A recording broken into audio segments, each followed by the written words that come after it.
bu kuzovni birinchi ko'rgan odam shukurkalab turib, keyin polirovka bo'lyapti deb o'yladi, lekin bu yerda juda ham katta xato bo'lyapti.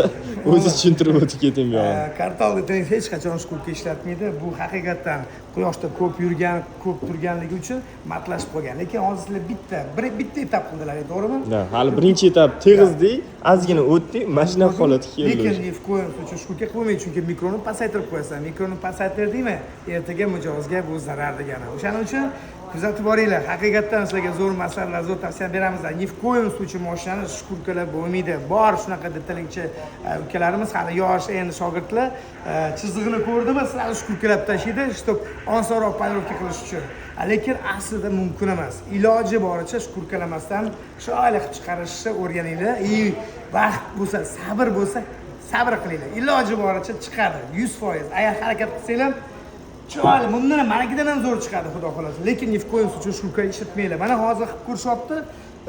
O'zinglar bunda baho bersanglar ham bo'ladi, bu yog'i bilan bu yog'ini. Mana lehkiy polirovkasi bor. Bo'ri shuncha video ochib berdi. Buni xudo xolasa biz keramika olib qoldik. Kuzatib boringlar, xudo xolasa bu mashinaga ozgina mehr beramiz va полный keramik sostav qilamiz. Kuzatib boringlar. Shu